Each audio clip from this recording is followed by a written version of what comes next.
Yep, that's perfect. Great. Well, hello everyone. Hi, John. Hey, how are you? I am doing well. We're just here doing LinkedIn Live because I want to kind of go back. So we met through a friend of ours, Eric Brown, and we had connected like a year and a half ago. And had a great connection, kind of lost connection because of life gets busy. And Yep. then you reached out just, I think it was at the end of last year, and we just started talking again. And now we've built this relationship, and I think what happened was like we both thought to ourselves or said to each other, let's collaborate on something. And Yeah. oftentimes when I say that with people I connect with, I'm often waiting for something to happen so we can find a collaboration. But I love that we're just like, you know what, we're gonna make this happen. And I have this thing called Restream. I can do LinkedIn Lives. So let's just do a LinkedIn Live together and create our own collaboration. So that's how we came here. And what we decided to talk about today are our books. Hmm. So your book, Be Relentless. I know you have a couple others, so maybe you can talk about those as well. And my book, What If Pigs Can Fly? Oh yeah, both of them. And we wanted to talk about this idea of intentionality and curiosity and how that helps with being resilient. So the first thing I want to ask is, we may introduce yourself a little bit, and then I will do the same. And how do you come to write a book about being relentless, and a little bit about your backstory? Yeah, absolutely. Thank you. So, as you mentioned, I'm John Mayo, Army veteran, father of four young men, and entrepreneur, also an expert in transitions, right? So, I help organizations go through either big growth phases or things like that. Um, transition for sale, those types of things. But really, the premise of the book is I've always wanted to provide like the best possible service I can as a leader in the different organizations I've served, and then for my sons to help them rise up, since I've been blessed with the four of them. And that led me on this explorative adventure probably a decade ago to like really hone in on what is it I can control and help influence in the world. And through that I learned, well, the first thing that I have complete authority over is myself. So what if I really try to get that under control? And then what I learned by focusing on fixing myself is that begins to ebb outwards into your home and the community and the world, and creates this really cool feedback loop where you're pouring from a cup that's overflowing. So that's what started this hyper intense drive on intentionality as a core framework through which to see the world and develop everything else. And then what built upon that were some of the other things we'll talk about today. Um, but yeah, that's it in a nutshell. That kind of spurred the entire exploration, That's and amazing. curiosity had a big part to do with it. So first of all, I don't think I realized you had four boys. Yeah. Yep. I have one, and I'm just thinking, what does your household look like? Chaotic. Chaotic. That's right. So I think being relentless and intentional is probably very important. Um, Literally just in your home. It's necessary for my bride and I to survive. Uh, I can imagine. You are certainly overrun. well, it's fun also because when they're older now, but when they were born, we had four under 3 years of age. So Oh my gosh. it's just been like this very tight band of chaos, and the chaos just evolves depending on their age group. And we're entering preteens, so you know, send good vibes. Oh yes, I will. I might send you good vibes, and my son too. Yeah, yeah. Hey, You they'll seem adopt more him. experienced than I am. So I love this, that idea of intentionality, and that what we can't control is ourselves, right? And what you said about your world looks different on the outside when your world on the inside looks different, and that's where it starts. um I think oftentimes, because we are these physical human beings in this environment, we often look to the outside to change, and think Mhm. like, if we change all this out here, then we'll change inside. And the book was it's so good. And it really, what I loved about the book, so much about it, but this idea that, we are the source, like it's always us. Mhm. We can change our environment. And just to note, like when it was during the holidays that I learned about your work and your book. And I bought it. It came in, in my Amazon package. I had it sitting out on my dining room table, and a friend came over. Like, I didn't even look at it yet. I didn't even get a chance to open it yet. And a friend came over and was like, "What's this?" I'm like, "Oh, like this is a book I just got from my friend John Mayo." And he said, "Can I borrow it?" So I reluctantly let him borrow it, like literally have not even read it. And I think either that same night or the next day, he's like, "I finished it. Wow. Can I get enough for my whole leadership team?" So I think I connected the two of you. I know he at least bought 4 or 5 more for his immediate team on Amazon. So that's how good this book is. And it's so impactful. It's full of frameworks of how to live an intentional life. Okay, now I'm getting ahead of myself. I'll tell you a little about my book first. Yeah, because I was going to say, if you don't mind, just I can throw it back to you. Yeah. One of the things I really loved reading yours, and I sat down and read it in a single sitting as well, because I'm just so enthralled with our conversations, and I wanted to see really kind of what you took the time to invest into a work like this. And there's a lot of like parallels that I was able to pick up, Mm-hmm. where curiosity was kind of your daemon, your avatar Yeah. for, which I call Waymaker, right? For this like intentional pursuit of creation in life. So I was very curious to see what caused you to want to write it. And then also just everything else that you had to share about it to continue the dance, if that's fair enough. Yeah, absolutely. So this is a book I had in my head for years, right? I was like, if people will say you should write a book, you should write a book. And um and I didn't, because I just kept thinking it's too hard, it's too big. There's always that curiosity, but I was way ahead of myself, right? I was way ahead of myself. Like, how do you write a book? Rather than just being curious about the idea and then following this framework in this book, which is like, okay, like if that idea is tapping on your shoulder, pause and pay attention to it. And then ask yourself questions that are going to allow yourself to say yes rather than no, right? Because that curiosity may tap you on the shoulder and you're like, how am I ever going to do that? That's not going to work. I've got these responsibilities. So rather than going there, just pause and then ask yourself this question, like, what if, and how might I start writing a book? How might I start taking these steps? And then Mhm. take that small step. So the idea of the book, well, I'll start with the title, What If Pigs Can Fly. When I was in college, I write about this in the book too. When I was in college, I drove this little white Toyota Cell. It's 1993, 1995, and it looked like a pig, first of all. But then I went to this art festival and bought this little polymer clay flying pig, and I hung it from my rearview mirror. And I didn't have air conditioning, so my windows were rolled down all the time because I live out here in California. And there's something about seeing that flying pig in my peripheral view all the time that made me think, like, well, if pigs, like, subconscious, like if pigs can fly, that we as human beings can do anything we put our minds to. There's so many Mm. possibilities. And then the original inspiration for the book is my mom's story about becoming one of the first licensed Vietnamese manicurists in the United States. It all happened at a refugee integration center, meeting this Hollywood movie star who started this typing and sewing program for the women at the camp.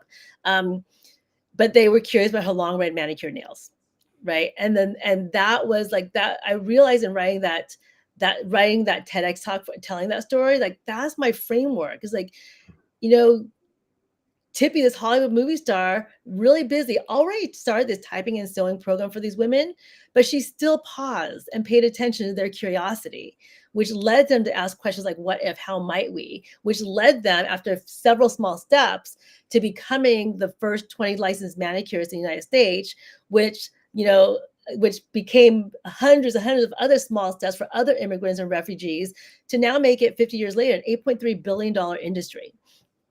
So, and what I think what's so I wanted to tell that story and I wanted to share that framework. And I think also what gave me hesitation was I thought no one needs this, right? Everyone knows how to follow a curiosity.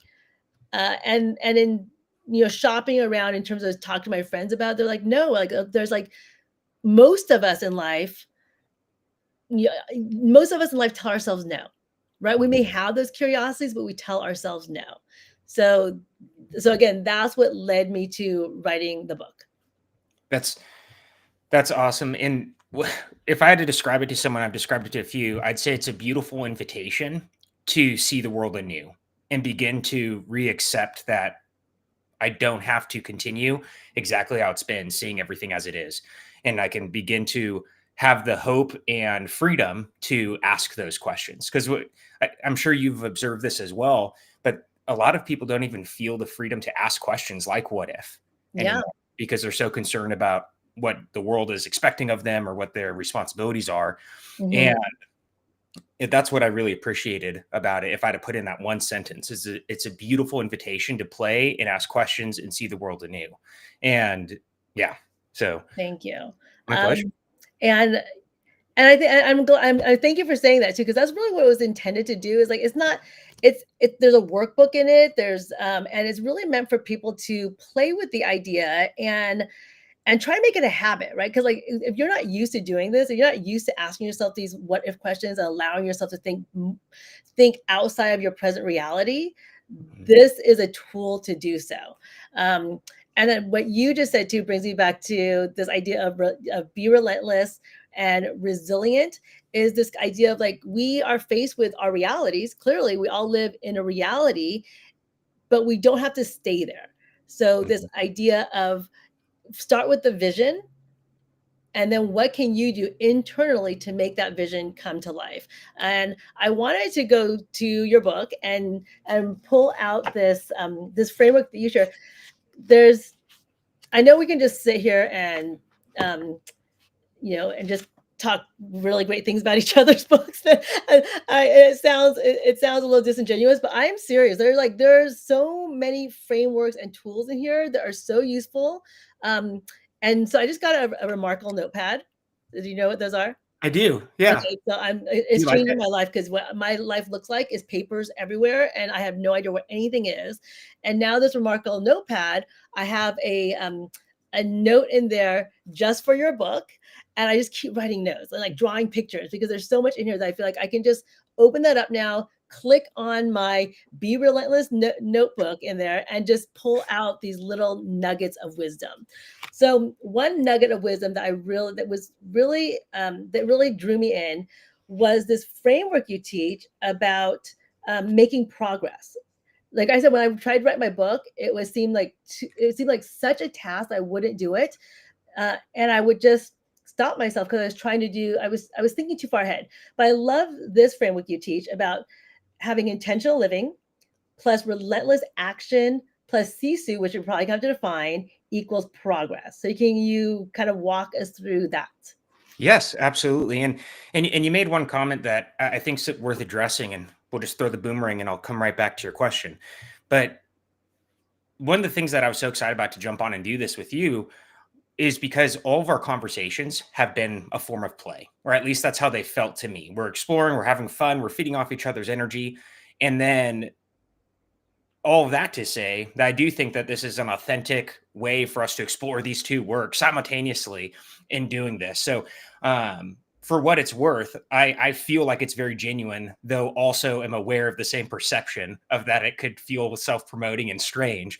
But no, this is how our conversations just go. Yeah. So it's fun to that point. And the intentionality piece. So, right to your question on what is this framework for progress, right? Well, we started with intentionality. Like you intentionally noticed that the noticing of the red fingernails triggered this entire multi-billion-dollar industry, right? And Mhm. that was drawing a through line for you that by how might I or what if questions like that, you can completely transform how you interact with reality, right? Well, that took intentionality. And I'll just break down each part in short order. Well, one of the beautiful things about intentionality is that we all have moments of awareness. And what we do at that moment of awareness changes everything. So for you, noticing the red nails sparked this thing was a moment of awareness, right? And then Mhm. you chose to continue to think about that and cultivate those thoughts and to grow something from it. Um, the common midlife crisis is often considered like a pretty well-known moment of awareness. Large life transitions, right? Like leaving the military or becoming an empty nester. All of these can become moments of awareness where you're like, what is happening with my life? Right. Mhm. And those are those like extreme versions of realizing that perhaps we're living more unintentionally, more on autopilot than we'd like. And we feel like we're losing something. And that scares us because we realize we're not going to be here forever. So what do? Well, we can either A, try to comfort ourselves and ignore that and go back to sleep and keep going on autopilot, or B, we can become hyper intentional. So intentional living is the crux and foundation of everything else, because you don't form discipline, you don't cultivate curiosity, you don't become more resilient, and you don't accomplish anything without intention to do so, Mhm. deliberately applied over time, which is why relentless action is point two.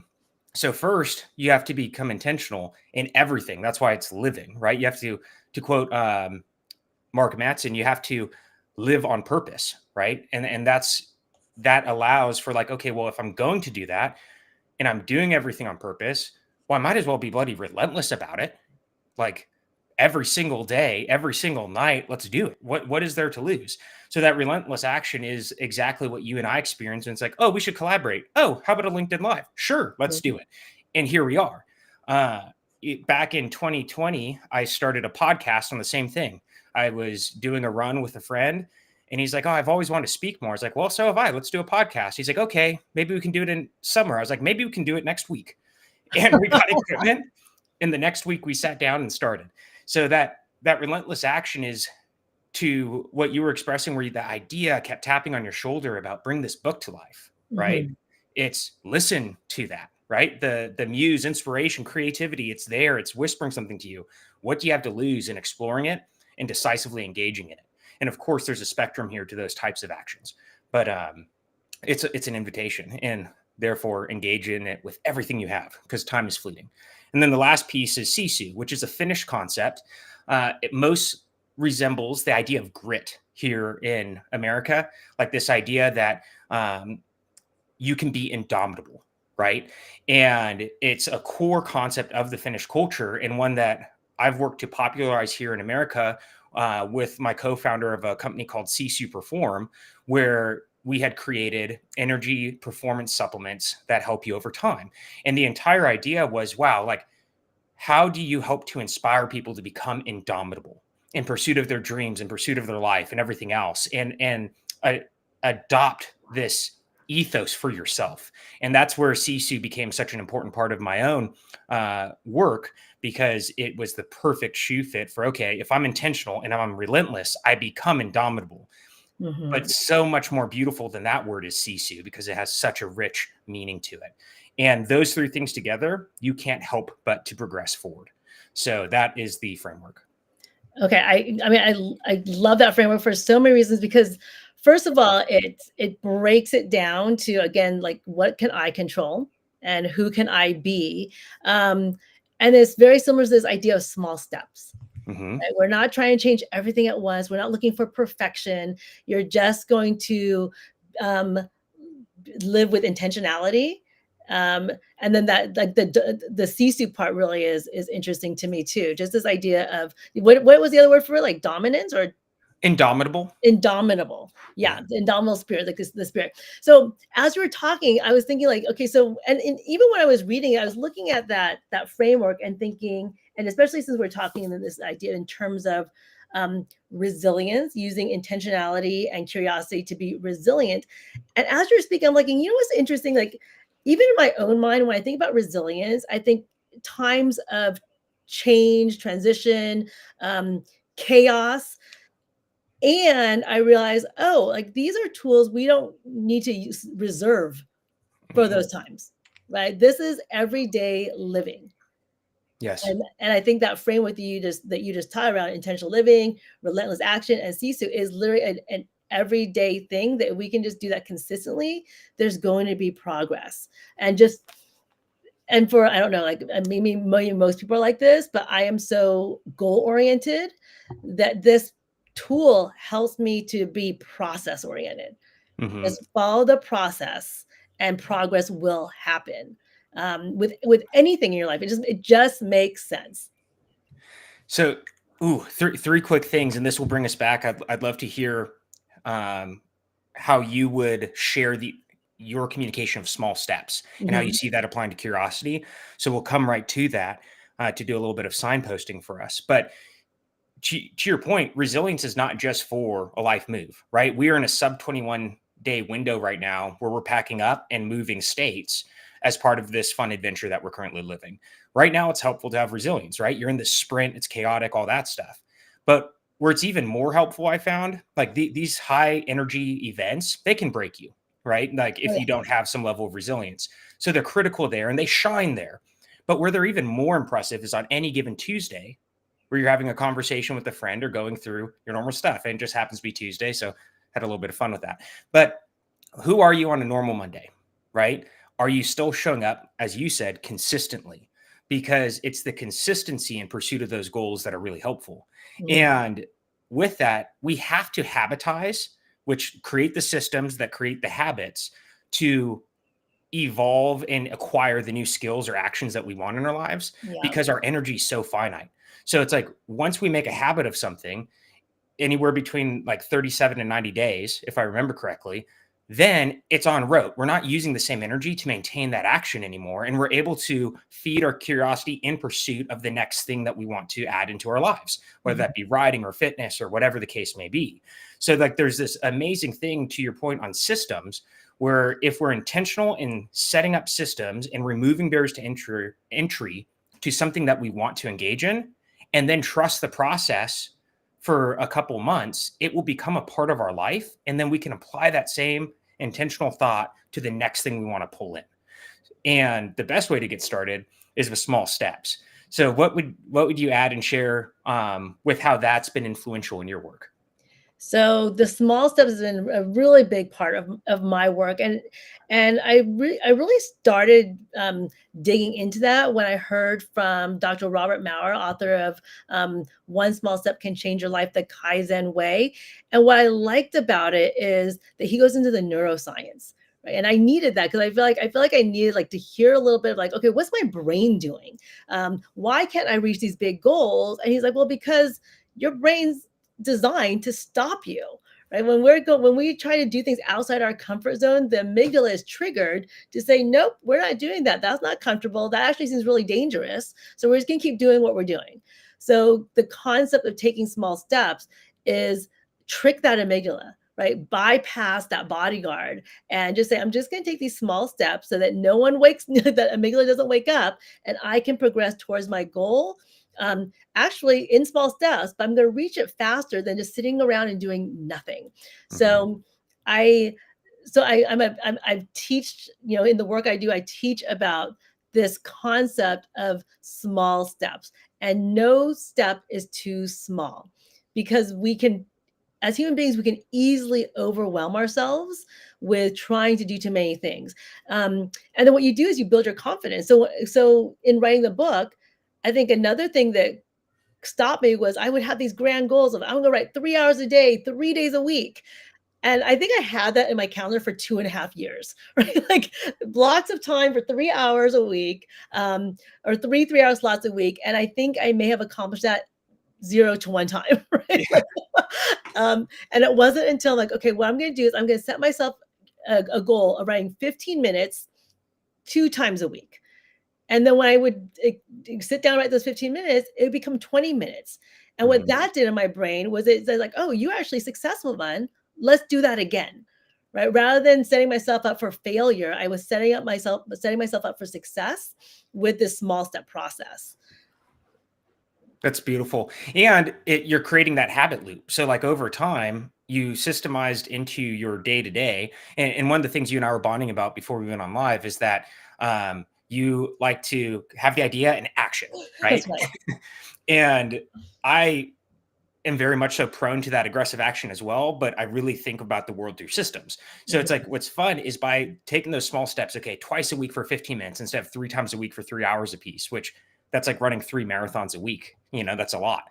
Um, you began to build confidence, you began to build momentum, and then that helps spur more of the same, right? So you were Absolutely. systemizing into your week this new behavior you wanted that created it, which is just really a fun observation. Uh, Yes. and one of the things that I was super excited about that we learned early on is you're the first person I've spoken to who's also read A More Beautiful Question. Oh, And yes. Right. Yeah. We yeah, talked about that. and just bonding over that. So as I was reading through this and preparing for our conversation today, I was curious what if you've identified like your current pinnacle, most beautiful question. That like if you have one that helps to Mhm. fuel your work in your life. And if not, that's totally fine. But I had Yeah. to kind of see in real time, maybe if you did or not. Yeah, and I don't think it's anything different than what I've already shared, right? So my work, as you know, but maybe people are listening or do not know, is in bringing creativity, creative integration into the workplace for leadership development and team development. So it's a very creative field to be in because I sort of made it up, right? So I'm always looking for ways to add to that. So my question really is, you know, it's evolved from the like what if to like how might I, Yeah. right? So when something comes up and I need to be relentless about it or resilient about it, I make sure I ask myself like, well, how might I do that, or how might we do that?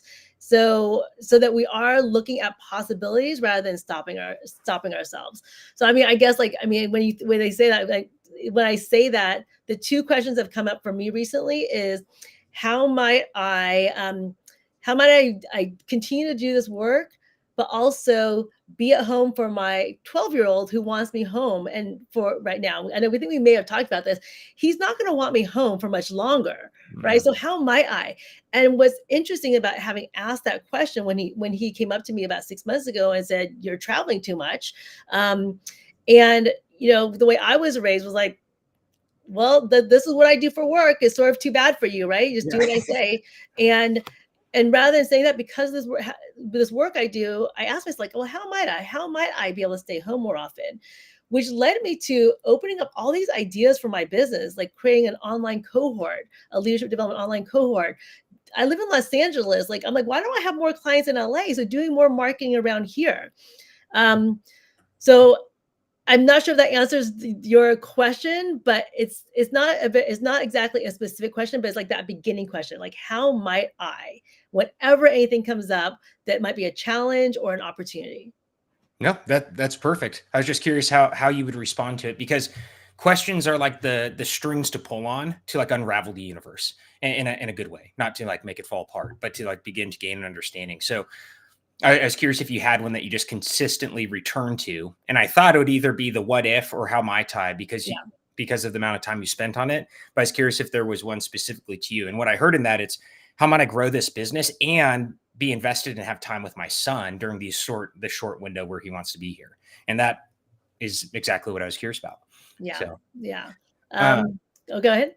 yeah, I had one more question about like the getting started piece, right? Mhm. So beyond just what if, have you found or created a like times are hard, I want to feel more curiosity, I want to become more intentional, like all these things we're talking about, resilience, right? Sometimes life is just weighty. So people are just going through the reacting. It's a lot. Have you found or developed a breaking case of emergency question or exercise to help begin to create a little bit of space and begin thinking in the form of those questions and begin working to that 15 minutes a week type of thing? Do you have any of that? Like, okay, everything's falling apart. Yeah. Okay, take a breath. Here's what I do. So that's such a good question, right? And I have a follow-up question for you on that one too. So for me, like we all get in those moments where like I would rather just watch TV, right, or scroll Instagram. So again, but it's I've because as you know, what we talked about, like I'm someone who's like comes with an idea and runs with it. So I'm not naturally a systems and framework person, but what I have found is that they really work for me. So something like that, for example, is like, okay, I want to go to sleep earlier. I want to go to sleep earlier. I want to get in bed and actually just read a book rather than scroll on Instagram. So a system. I don't bring my phone into my bedroom anymore, right? It stays out of the room, and I have a book next to it. And I know at 8:30, between 8:30 and 9 o'clock, I'm going to read that book. But when it comes to those moments where it's like, I just want to drop all my systems. Do you know Mel Robbins? Do you know that she's an Yes. author? Okay, so Mel Robbins has the way she kind of became famous was this thing where she just says 5, 4, 3, 2, 1, do it, right? Like it's literally a breath and a countdown, and that tends to work for me because I've created it as a system for myself, right? Five, Mhm. 4, 3, 2, 1. And here's the other thing where it comes at too. This idea of committing to yourself, right? If I'm committed to you or to other people, if I say I'm going to do something, there's a deadline, I'm going to be on that deadline or ahead of it. But for a long time, when it came to committing to myself, I didn't have that same discipline or that same respect, I guess I would call it. So again, it's a small step. I still don't have that discipline everywhere, but when I say to myself, okay, that 5, 4, 3, 2, 1, I'm going to get up, that's my promise to myself. So I would say if there's one tool that's helped me is that. And then another tool that I often use is this reframing tool. It takes a little longer than 5, 4, 3, 2, 1, but there's a reframing tool of, okay, what's the circumstance, right? What's the situation I'm in right now? And it's usually, again, if it's in one of those times where I'm not feeling motivated, it's usually something that's not going to sound so great, right? It's not going to be very empowering. And then the idea is to, and I think this is in the book too, and then it's like, how do I reframe that? How do I reframe that to be more empowering, whatever that statement might be? Like, okay, I don't, for example, writing the book, I don't know how to write a book. What's going to happen if I say that? Nothing's going to happen if I say that. I'm going to write a book. But if I can reframe it and say, well, I don't know how to write a book, but you know what? I have friends like John Mayo who've written a book and who I know is willing to help me. I can ask him and I can find ways to write a book. That all of a sudden expands my possibilities. And then the last part of it is to give yourself the evidence, right? Like not so much about writing the book, like give yourself evidence. Like what else have I done? So I didn't know how to surf. I figured out how to, I learned how to, right? So there's like, so give yourself evidence. I'm not well, but, but I did learn. So that's a framework I think is really helpful for me to get out of those moods too. But turning it back on you, because that's an excellent question. And I was thinking about, as you were talking earlier, so all these things we're talking about take some sort, it's not motivation, right? It's some sort of discipline. So how do you, I mean, again, so kind of turning the question back to you, how do you have the discipline or the, if you want to call it motivation, to live by these frameworks and these systems to create the life you want and to get more resilient? Compound interest. So you're going to refresh my 6th grade math.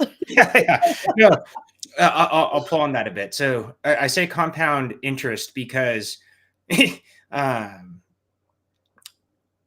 things build momentum over time, whether that is developed, like asking more questions, becoming more curious, becoming more disciplined, setting up systems. All of these things build more momentum over time. So, and you also brought something else up that's incredibly important, and I want to make sure we spend a moment on talking about, but it's much easier to show up for someone else.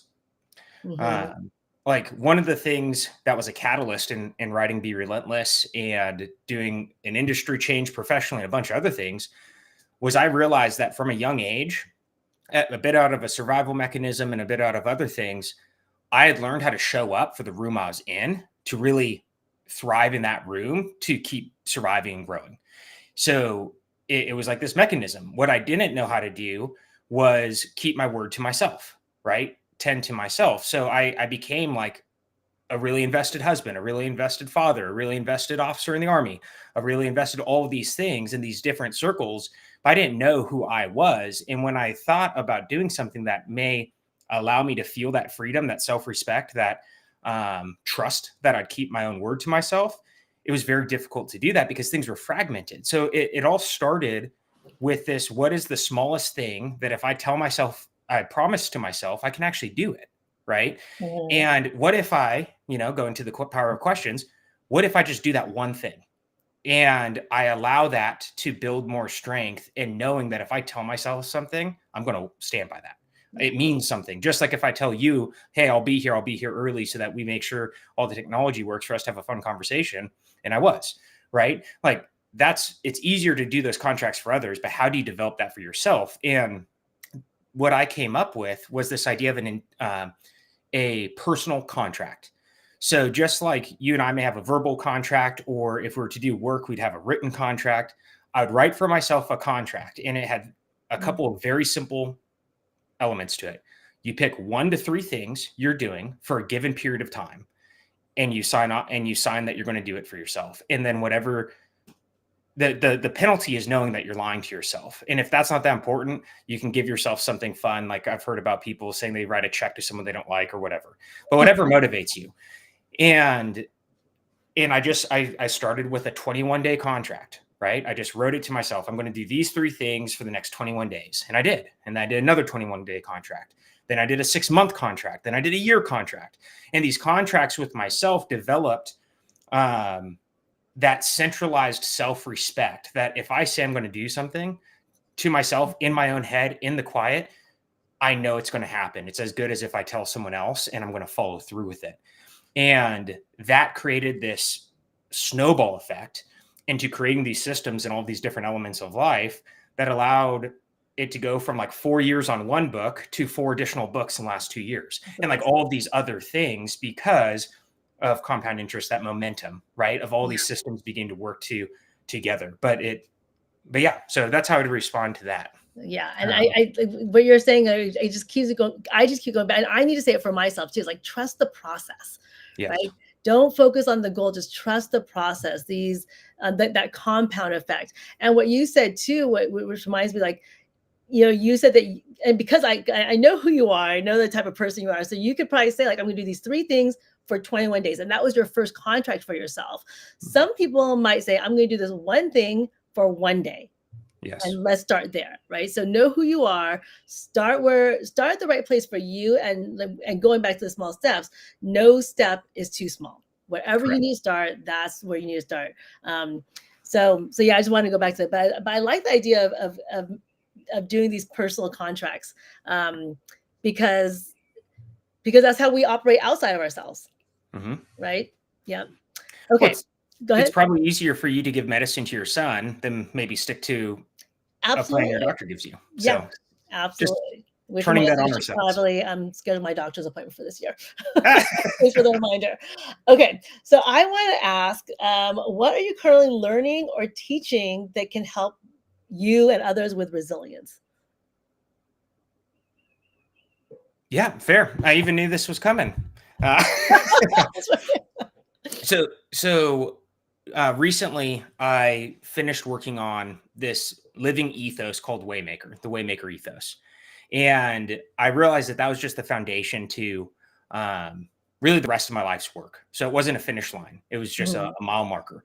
So with that, I've been able to develop a lot of thoughts over the last 5 years, really focused on this concept to help do all the things we're talking about, and have a lot of resources that can aid in that. But what's more exciting is being an avid student of life and wanting to teach and better understand what I'm learning and sharing it with people, right? And that's kind of that like infectious energy that you and I keep playing around with.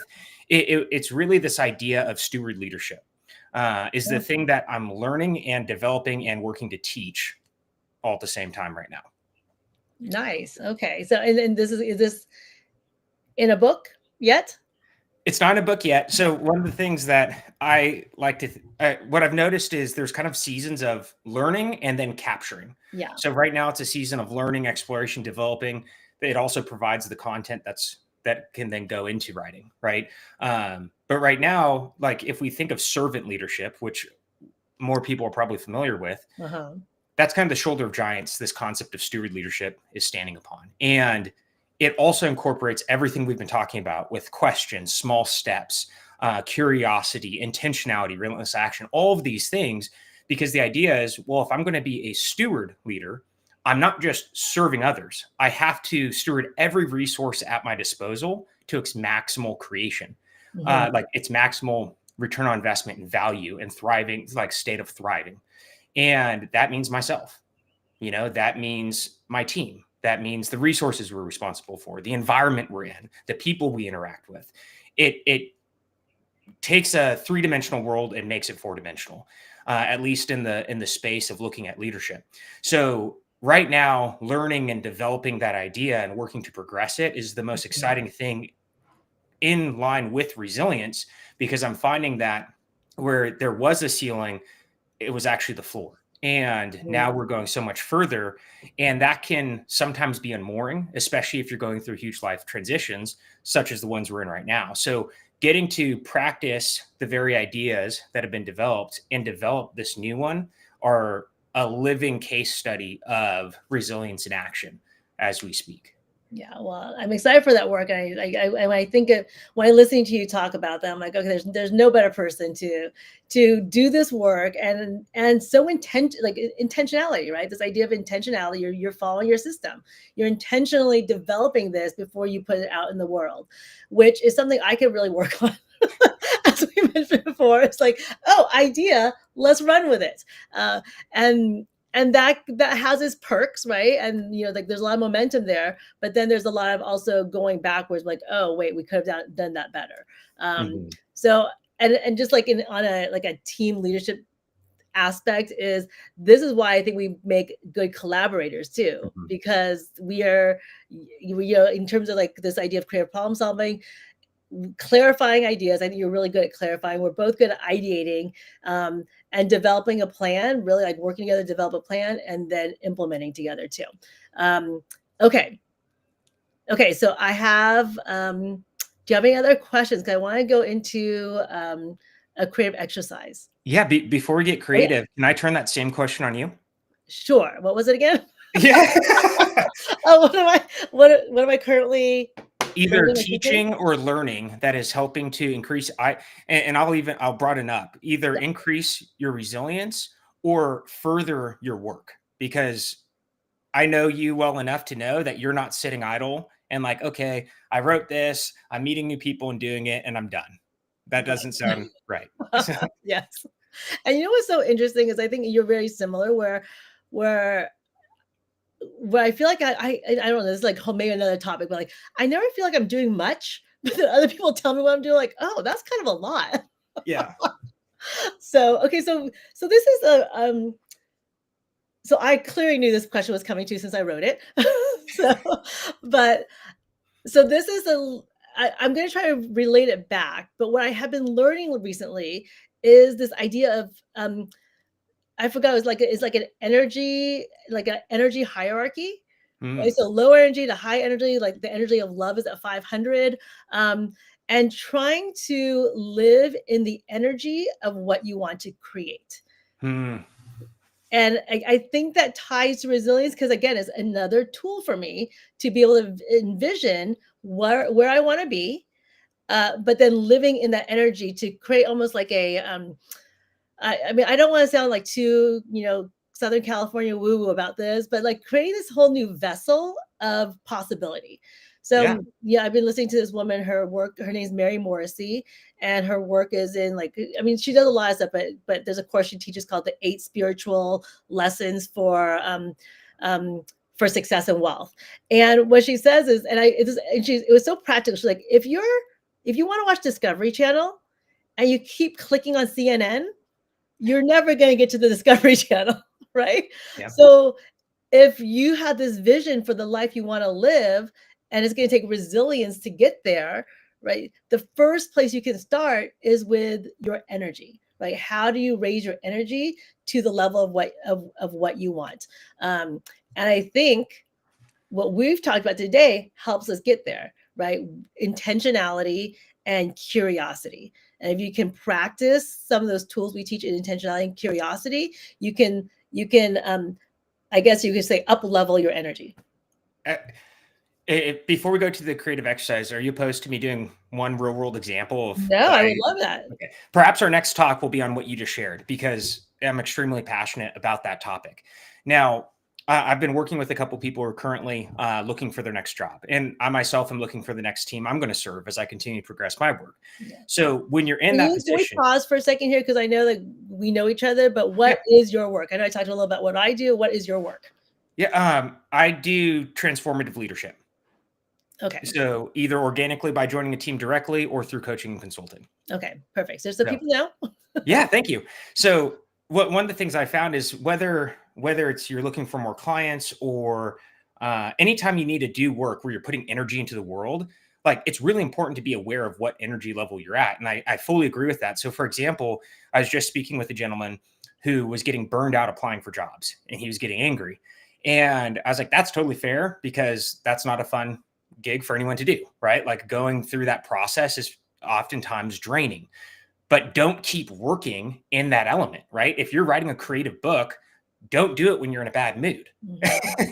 First, get yourself into a good mood, whether that is getting your blood sugar levels up, going for a walk, doing something. Be aware of where your energy is before you engage in the work. And I was just thinking about, like, how do you take this like broad concept that we could easily go on another hour exploratory conversation on and make it a small step for someone to engage in? It would be, if you're about to do something where you are seeking the next level of your life, right? Whether it's a new opportunity or you're working on something creative, get yourself into a happier state of being, a higher level state of being before you do it. And if you're really struggling and you're just bitter at that point, and sometimes that's just life, you're just struggling, then hit the intentional pause button, schedule when you return, and get out and shift focus to something that's not going to suffer because you're suffering. And that's one of those ways that you can align yourself to engage in your activities with greater intentionality to manifest what you want, because you're not allowing yourself to unintentionally sabotage it. And that's a really important distinction when you're hyper disciplined, because you may say, no, I was going to make these 10 calls. Right now I'm angry and burned out, but I'm going to make the 10 calls. But whoever answers the phone hears in those 10 calls that you're hurting. And that does not attract what you're likely looking to do. So use the time productively, intentionally schedule when you can do it, but then re-engage with the proper energy. And that's at least a small step way of being able to dance with that. Yes. Yeah. So, And I just have to go back and say, like, I call it woo woo, but it's like, it's science, right? Like the energy of the science of energy. Everything is energy, and it is a vibration. So when you live on a certain vibration, an energetic vibration, that is literally a magnet. That's what you're going to attract. And it's not woo woo. It is science. And I love that tool, because we all can push through when we're not feeling that energy, but it's so important to take that pause and come back to things that matter to us when we're in the right energy. Conversation with our spouse, our children, whatever it might be. Absolutely. A client. All right, creative exercise. Okay, creative exercise. Okay, so the creative exercise was, I sent you a deck of the Work Smart Curiosity cards. I asked us to each pick a card that represents what you would like readers to take away from your book, or for you, books. Yeah. Okay. So I get to go first? Go for it. All right. So I picked this one out, and it shows a river going through, a mountainside. And the entire idea was like, be like water. Water doesn't stop. It just keeps flowing. It'll find a way. And over time, enough drops of water will literally cut a channel through a mountain. So love it. Be like water and keep going. Got it. Okay. Mine's very similar. It's a Lego monkey riding a horse. Yeah, that's the exact same. Exact same. But it's all about possibility, right? Like this idea of being resilient, relentless, and finding possibilities. Like, so you might look at this and be like, how am I ever going to how's a monkey ever going to ride a horse? Whatever your idea is that's equivalent to this, there's always a way, if you're like water, to find a way to do anything that you want to do. Yeah, that's awesome. So, yeah. So great. Okay. So last thing, any closing thoughts, and how do people reach you, and how do people get your book? Yeah. Thank you for setting this up. It's been so fun. So gratitude would be the closing thought. And then as far as reaching me, johnmayo.com, spelled like it's shown, JONMAYO, that's the best place for people to contact me directly, gain access to my books. Or one very short shameless plug, tomorrow's the first edition of the Waymaker newsletter. So it's going to be the inaugural Waymaker Wednesday, where folks can arm themselves with some powerful, actionable resources in less than 2 minutes a week. So those are the ways I'd say, the small step to get started, as well as how to reach. Wonderful. And this will be live on LinkedIn. So if you can go in there and put in the comments the link to join your newsletter, that'd be great. Awesome. Yeah. Okay. And for me, I basically live here on LinkedIn. So you can always just connect with me here on LinkedIn, or reach out to me by email, van@worksmartadvantage.com. My book is also on my website, worksmartadvantage.com/shop. I believe we have it on there, or on Amazon. And final thoughts for me is just, again, gratitude. Thank you so much for saying yes to this. I just love, we're like, let's collaborate. Okay, let's just do a LinkedIn Live about our books. And you just said, okay. And this outline I just came up with I just sent this to you this morning. So thank you for running with the ambiguity. And in terms of the work, I firmly believe, from from what I learned in childhood and throughout my life is curiosity is the most powerful thing we own. So if you can find a way to harness your curiosity and take those small steps and do it with intentionality, and do it consistently, you're going to, as John talks about in his book, you're going to find progress. So thanks, John. It was really nice to talk to you. I'm sure we're going to do this again soon. Yes, thank you so much. Take care, everyone. Bye.